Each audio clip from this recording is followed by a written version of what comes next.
సదాశివసమారంభాం శంకరాచార్యమధ్యమాం అస్మదాచార్యపర్యంతాం వందే గురుపరంపరాం. శ్రీ గురుభ్యో నమః. BNR creations చూస్తున్న ప్రేక్షకులందరికీ కూడా 2024 సెప్టెంబర్ మాస ఫలితాలకు స్వాగతం. కొత్తగా ఛానల్ చూస్తున్న వాళ్ళు మన బిఎన్ఆర్ క్రియేషన్స్ని సబ్స్క్రైబ్ చేసుకోండి. ఈ వీడియోను లైక్ చేసి షేర్ చేసి కామెంట్ చేయండి. ఇక సింహరాశి యొక్క గ్రహస్థితిని మనం చూద్దాం. సింహరాశి ఫలితాలు చెప్పే ముందు ఈ మాసం మనం చూసుకుంటే ప్రారంభం నుంచి గురువు సింహరాశిలో, రవి స్వక్షేత్రంలో ఉన్నాడు మాస ప్రారంభంలో. అలాగే ద్వితీయంలో శుక్రకేతువులు ఉన్నారు. శని వచ్చేసి సప్తమ స్థానంలో ఉన్నాడు. అష్టమంలో రాహువు, దశమ స్థానంలో బృహస్పతి, కుజుడు ఏకాదశంలో ఉన్నాడు. అలాగే బుధుడు, చంద్రుడు ద్వాదశంలో ఉన్నాడు. చంద్రుడు అంటే రోజు మారుతాడు కాబట్టి 2 రోజులకు ఒకసారి చంద్రుడిది వదిలేసి బుధుడు 4వ తారీఖు జన్మంలోకి రావడం జరుగుతుంది. సింహరాశి వాళ్ళకు ద్వితీయంలోకి 24వ తారీఖు వెళ్ళడం జరుగుతుంది. శుక్రుడు తృతీయంలోకి 17వ తారీఖు వెళ్ళడం జరుగుతుంది.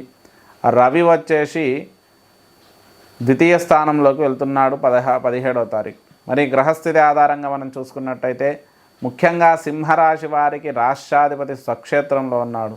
అది చాలా శుభయోగంగా మనం చెప్పుకోవచ్చు. రవి తన స్వక్షేత్రంలో ఉన్నప్పుడు మంచి అద్భుతమైనటువంటి ఫలితాలు ఇస్తాడు. అందులోనూ ఈ రాశి వారికి ముఖ్యంగా మానసికంగా స్థిరత్వము, శారీరకంగా దృఢత్వము రెండూ కూడా కలుగుతాయి. ఏదైనా సరే కఠినంగా నిర్ణయాలు తీసుకొని తాను అనుకున్నది చేయడానికి ఒక ఖచ్చితమైనటువంటి మానసిక స్థితితోటి ముందడుగు వేస్తారు. అలాగే ప్రతి విషయంలో కూడా 1-2 సార్లు ఆలోచించి నిర్ణయాలు తీసుకుంటారు. సమస్యలనున్నా కూడా ఆత్మస్థైర్యంతో ఎదుర్కొని ఆ సమస్యలను పరిష్కరించే దిశగా అడుగులు వేస్తూ ఉంటారు. అలాగే బుధుడు కూడా మాస మధ్యంలో జన్మంలోకి రావడం వల్ల, బుధాదిత్య యోగం కలగడం వల్ల మంచి మానసికంగా కాకుండా ఆర్థికంగా కూడా అభివృద్ధి అనేది వీళ్ళు పొందుతారు. సమస్యలను పరిష్కరించుకొని ముందడుగు వేస్తారు. ఆర్థిక పరంగా మంచి పురోభివృద్ధి ఉంటుంది 4వ తారీఖు తర్వాత. అలాగే ఆకస్మిక ధనలాభాలు, కొంత మీకు గతం నుంచి రావాల్సినటువంటి డబ్బు ఏదైనా ఉంటే తిరిగి రావడం, దగ్గరి బంధువుల నుంచి కూడా సహాయ సహకారాలు అందడం, శుభకార్యాలలో పాల్గొనడం, స్థిరాస్తులు కలిసి రావడం, స్థలాలు కొనడం, గృహ నిర్మాణాలు చేపట్టడం, వాహనాల కొనుగోలు ఇవన్నీ కూడా అనుకూలిస్తాయి. ఇక దాంతోపాటు దగ్గరి బంధువుల నుంచి సహాయ సహకారాలు అందుతాయి. శుభకార్యాలలో పాల్గొంటారు. స్థిరాస్తులు కూడా కొంతవరకు కలిసి వచ్చే అవకాశం మనకు సూచిస్తుంది. అలాగే కొంత కుటుంబంలోని దగ్గర వ్యక్తులతో సమావేశాలు, లేదంటే దూర ప్రాంత ప్రయాణాలు, శుభకార్యాల్లో పాల్గొనడాలు చేస్తారు. స్థలాలు కొనడం, గృహ నిర్మాణాలు చేపట్టడం, వాహనాల కొనుగోలు ఇవన్నీ కూడా అనుకూలిస్తాయి. అంగారకుడు కూడా ఏకాదశంలో ఉన్నాడు కాబట్టి భూముల మీద పెట్టుబడులు పెట్టే ప్రయత్నం చేయండి. అవి విశేషంగా లాభాలు అనేటివి కలుగుతాయి. ఆర్థికంగా భూమి వల్ల లాభం కలిగే అవకాశం ఉంది. విద్యార్థులకు కూడా మంచి అభివృద్ధి కాలంగా చెప్పుకోవచ్చు. ముఖ్యంగా విద్యారంగానికి సంబంధించిన విద్యార్థులు విశేషంగా అభివృద్ధిని సాధిస్తారు. పంచమాధిపతి దశమ స్థానంలో ఉండడం వల్ల విశేషమైనటువంటి విద్యాభివృద్ధి అనేది కలుగుతుంది. మీరేదైనా మంచి ఉన్నతమైన కళాశాలల్లో ప్రయత్నిస్తే ర్యాంకులు కూడా వచ్చే అవకాశం ఉంది. ఎటువంటి సమస్యనైనా కూడా పరిష్కరించుకొని ముందడుగు వేస్తారు. రుణాలు కొంతవరకు తీర్చే అవకాశం మనకు సూచిస్తుంది. ఇక భార్యాభర్తల మధ్య సానుకూల వాతావరణం ఉంటుంది. అలాగే ఒకరి నుంచి ఒకరికి సహాయ సహకారాలు అందడం, శుభకార్యాలలో పాల్గొనడం, ఏదైనా కూడా వ్యాపార రంగంలో కూడా పార్ట్నర్స్తో అనుకూలంగా ఉంటుంది. పెట్టుబడులు పెట్టే ప్రయత్నం చేస్తారు. సంతానపరమైన విషయాలలో శుభవార్తలు వింటారు.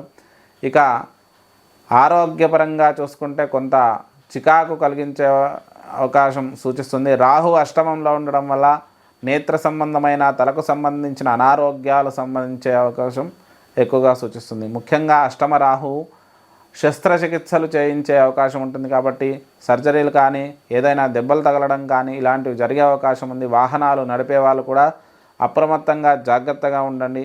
వాహనాల విషయంలో కూడా కొంత ముందు జాగ్రత్త అనేది అవసరం. అలాగే ఆరోగ్య విషయంలో కూడా తగు జాగ్రత్తలు వహించండి. ఇక తల్లిదండ్రుల నుంచి కూడా కొంతవరకు అనుకూల వాతావరణం ఉంటుంది.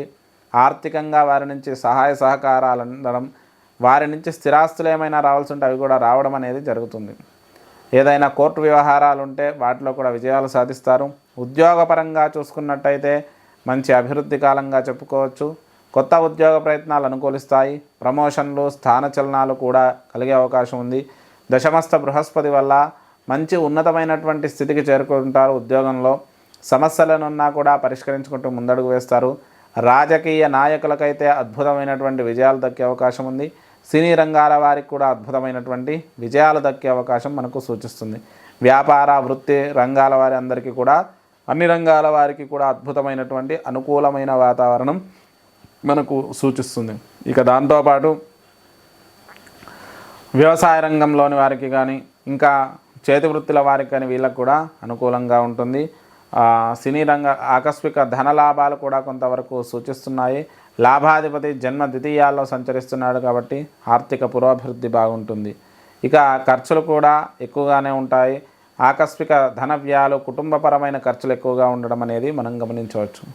ఈ సింహరాశి వారు ముఖ్యంగా ఆత్మస్థైర్యంతో ఉంటారు, కఠినంగా ఉంటారు. కానీ వీరి సమస్యలను విషయంలో కోపం వల్ల ఆ సమస్యలను తీవ్రతరం చేసుకుంటారు.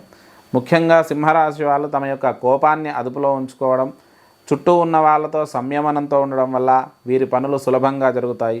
ఏదైనా ఏకాగ్రత కోల్పోవడం, కోపం రావడం వల్ల సమస్యలు మరీ జటిలం అవడం అనేది మనం గమనించవచ్చు. మరి సింహరాశి వారు చేసుకోవాల్సిన పరిష్కారాల గురించి చూస్తే, ముఖ్యంగా ఈ సింహరాశి వారు ఇష్టదేవత ఆరాధన చేసుకోండి. దాంతోపాటు మంగళవారం సుబ్రహ్మణ్యేశ్వర స్వామికి పంచామృతాలతో అభిషేకం చేయించండి. సుబ్రహ్మణ్య భుజంగ స్తోత్రాన్ని పఠించండి. అలాగే మినుములు, ఉలువలు మంగళవారం రోజు దానం ఇవ్వండి. ఇక దాంతోపాటు విష్ణు సహస్రనామ పారాయణం చేసుకోండి. ఇక సుబ్రహ్మణ్య పాశ్వతం లేదంటే సర్ప పాశ్వత అభిషేకం చేసుకోండి. దీనివల్ల శుభ ఫలితాలు కలుగుతాయి. ఇది మనకు సింహరాశి యొక్క ఫలితాలు.